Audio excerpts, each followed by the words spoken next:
everyone. Hello, my beautiful people. Is your one and only Lady Jill. If you have not subscribed, my darling people, go and subscribe and smash the notification bell. Thank you and God bless you. My darling people, today's topic now about our girls will be say if they follow man. When that man they okay, that man they take care of you. What it go make you now want leave the man, come go the jogodo another man? It no good, especially man. If man they do everything for you, no leave that man go they follow another person. It no good, my darling people. Things they happen for this world, though. Things they read they happen. That is why they always they tell our people say more than they learn. For what they happen so those are our topic where will they bring. Learn from me side. You understand? Make sure you learn from his side because things they really happen, my darling people.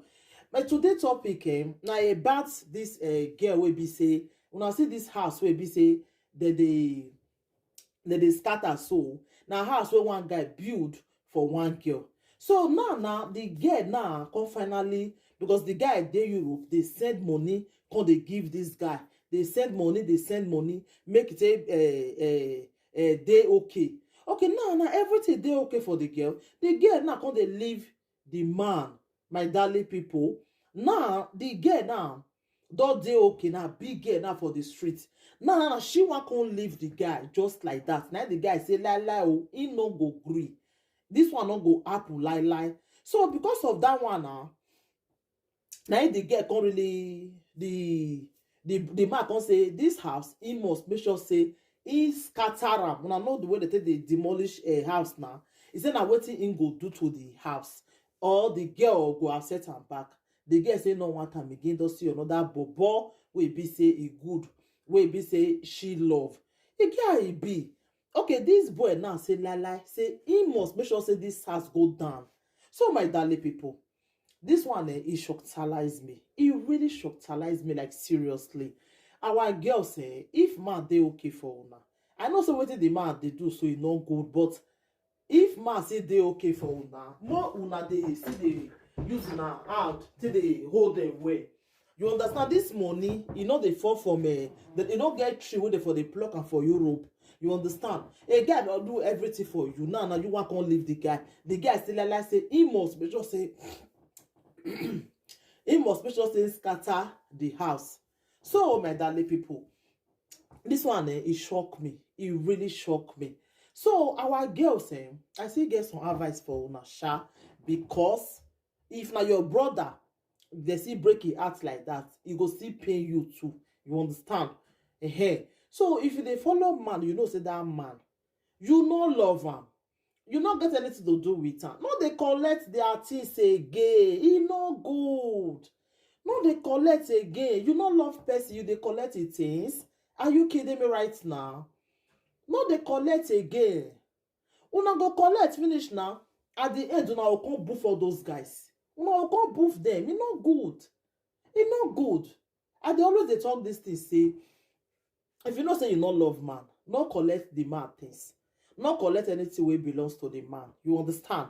Okay, nah. They go pay the man saying do everything for you. You now I can't leave him. Go follow another guy. Can't go they take care of that one. Can't go they did that house where the man built for you. He get IB. You understand? So the guy, the guy too, they come for him. Hey, I get your advice and I will still give him too. So the guy now come begin the verse say no, he not go fit their life. Maybe you carry another man come that house. Now the man say that house he must make sure say he scatter the house. So my darling people, this one it shockalize me really, like it shocked me, you know. So for the man too, this house now for me you for not demolish the house, because that house it go still help some people. If you know the girl that they do something for some men self, if you do something for a woman, if you still leave and for her make it go, you understand? God go give you, maybe not be your wife, that woman be.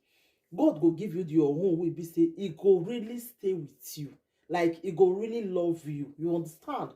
You're even surprised, say, the one where God be keep for you for front, it better pass this one. This one, but this house, the house too fine, where you just demolish like that. It no good. You for not demolish the house. For me, you for not demolish the house. You for leave that house, just put tenant, that house go there. Or if you drive the girl, damn, say you can't just scatter the house like that. Not money they take you down. Na money now. You understand? I be my people when they watch me. Wait till una think for this video. Wait till una think for this video. Wait till una think. Because for me, if or not demolish the house. Anyway, if you disagree with me, you feel leave your comments. Because for me, you know, if or not demolish the house, if or leave the house, so that at least people will put for the house, they feel the house to do orphanage, all those things, you know, for him to just come demolish the house like that, it not good. It not really make sense like that, you understand? So my darling people, wait till I think about this video, because our girls now first talk just now. It dey very, very painful. Say house where be say man breathe for you, you can't see the scatter because say you tell her say you don't want again. Very, very painful, my darling people. Very, very painful. They painful. Well. But if for no demolish the house, if for leave am, so you call the demolish the house for. I don't understand. And some men, why be say they always say they pain una where be say woman go leave una. Una too say they break woman heart too now. Una say they break woman heart too. What you come make you now? Can just like demolish the house like that. You for leave am. I'm not really serious the why you can't just demolish the house. So if you leave the house, people they will be say that they look for that kind of house, they don't see. You just go the demolition because the woman tell you say you don't want again.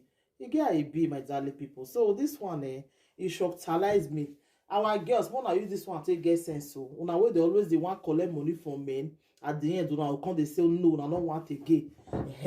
Now they talk to so more take them easy. Guys, they vex now. Many guys now they vex.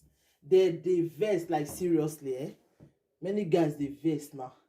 So you will be say it never happened to you, and you the chop my money way. Use this one take get sense. So some guys like they don't get forgiving out.